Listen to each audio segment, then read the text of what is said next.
made you stay. Next slide. And when we stay, kung sinagot po natin yung tanong na iyon, hayaan mo ninyo, bigyan ko po kayo ng 3 punto. May ilang naman po yan. 3 punto kung saan makakatulong po sana sa atin manatili kung nasaan tayo kahit na hindi komportable, kahit hindi na pabor sa atin ang sitwasyon o kaya nasusubok ang ating pananampalataya. Sorry, segue.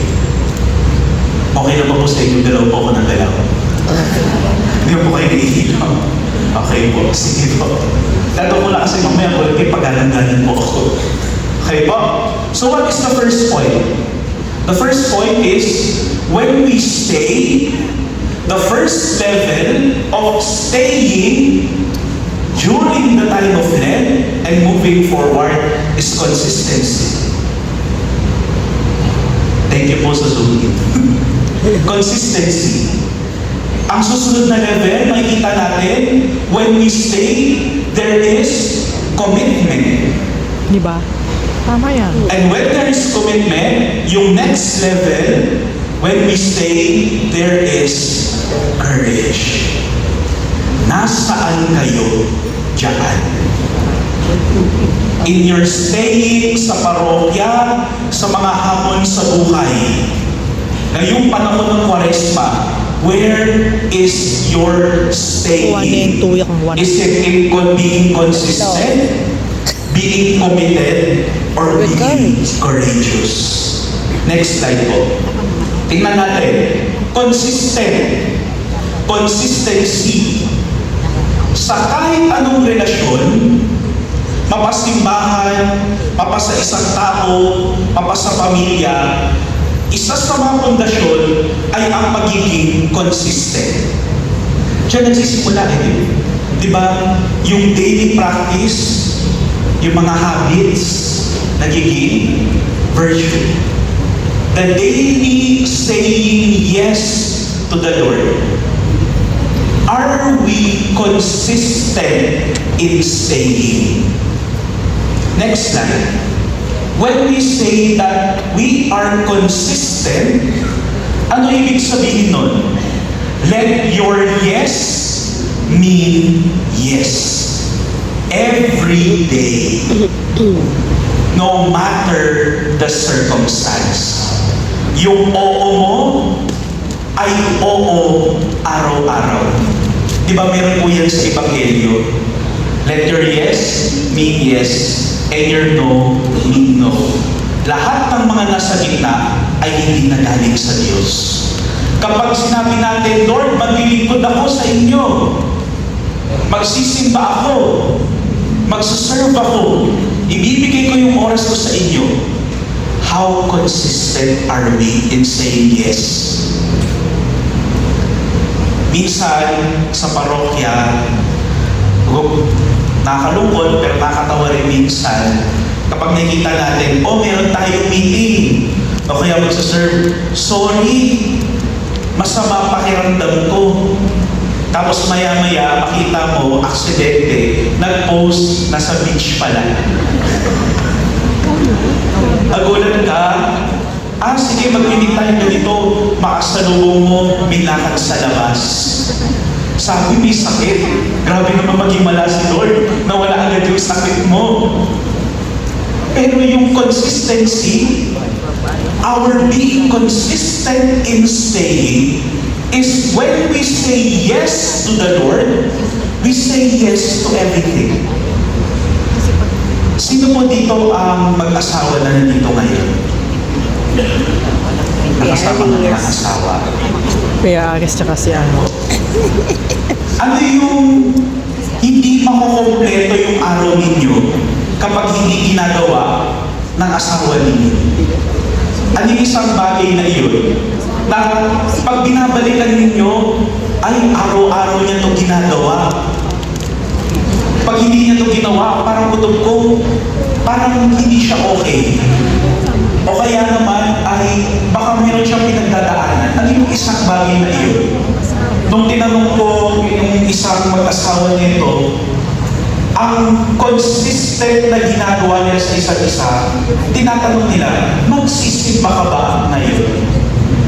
Magsisimba ka ba ngayon? Kahit hindi Sunday, tinatanong nila, magsisimba ka ba ngayon? Kung magsisimba ka, sabay tayo. Nagsimba tayo. Tapos pagkatapos, kakain daw sila sa Jollibee.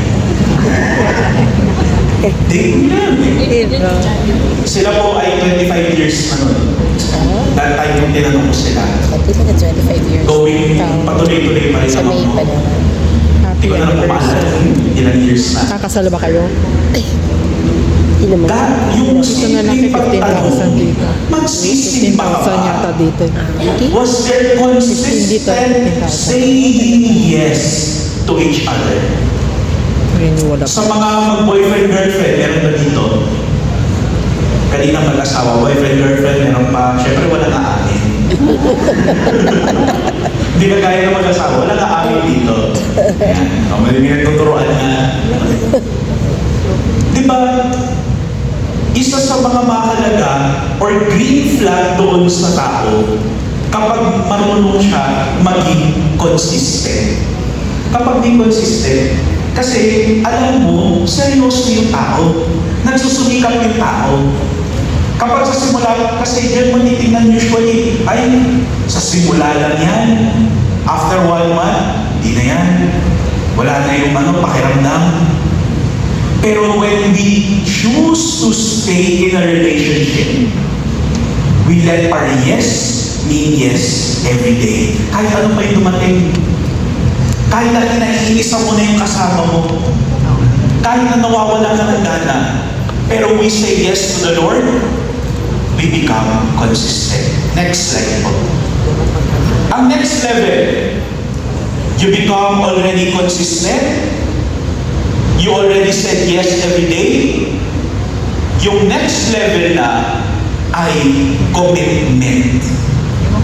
Commitment. What does commitment mean? Next slide.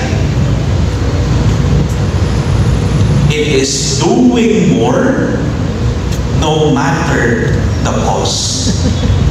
Doing more no matter the cost. Yung consistency natin, pinapamature ng commitment.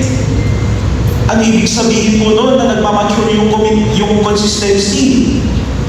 Hindi na lang doon sa pagsasabi ng oo araw-araw. Pero dahil binibigay ko yung oo ko araw-araw, unti-unti lumalalim yung mga ginagawa ko para doon sa tao. When we stay, hindi lamang doon sa mga, pagsabi lang ng oo. Pero when we say yes every day, sana lumalim na yun. Paunti-unti.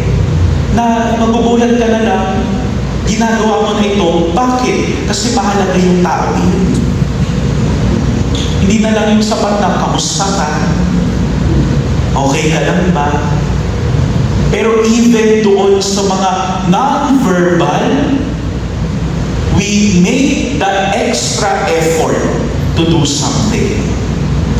When we stay, hindi lang yung nakagalong ka lang, ihintay ka lang, okay, sige, andito lang naman ako, presence. Pero being active doon sa staying mo, gugustuhin mo manatili doon. Why? Hindi ka na lang kasi consistent eh. Committed ka na. Hindi ka na lang magsabi na, sige, sa gagawin ko lang to araw-araw for the sake na maging consistent. Pero with your commitment, we mature doon sa ating pag-oo. Okay po? So, yan yung second level. Commitment. Ano na ba po tayo? Or nasa consistency? When we are consistent, we slowly become committed, and then the next slide, we become courageous. Hindi ka na lang umuoo ng oo. Hindi ka na lang gumagawa ng something more. Pero you become courageous. Next slide. What does it mean to be courageous? Kasi you choose to stay kahit na mahirap, kahit na hindi komportable, because there is nowhere else I would rather be. Kahit na mahirap yan, pipiliin ko pa rin manatili. Oo, Kasi there. kahit saan ako magpunta, wala ka naman doon. Tama na. 3. There. Kahit na magunaw yung mundo, kahit na matinding kahirapan ng ating pagdadaanan, I will choose to stay. For better or for worse. For in sickness and in health. Because there is nowhere else I would rather be. Ibig sabihin ba nun na ang pag-courageous ay wala kang ikakatakot? Kakalabhanin mo yung buong mundo? Hindi naman. Being courageous in staying means I will have the strength to go on because I am going through it with you. Di ba nga minsan yung sinasabi nila na kahit yung mga maliliit na bagay, you make things better in love with the Lord. Kasi nga, kahit na anong dumaan yan, masubok man yung pananampalataya mo, questionin mo man si Lord, pinipili pa rin natin mananili. When we love, to love means to stay. And when you love, it means to give over rather than give up. Ano ibig sabihin ng give over? Ibigay mo sa Diyos. Nahihirapan ka sa kasama mo, ibigay mo sa Diyos. Hindi mo susukuan. Ang ibig sabihin, we give yung sa ating mga araw-araw na buhay, binibigyan natin ng puwang ang Panginoon, ang spasyo, ang Diyos. Kasi naman, lagi naman talaga natin kasama ang Panginoon.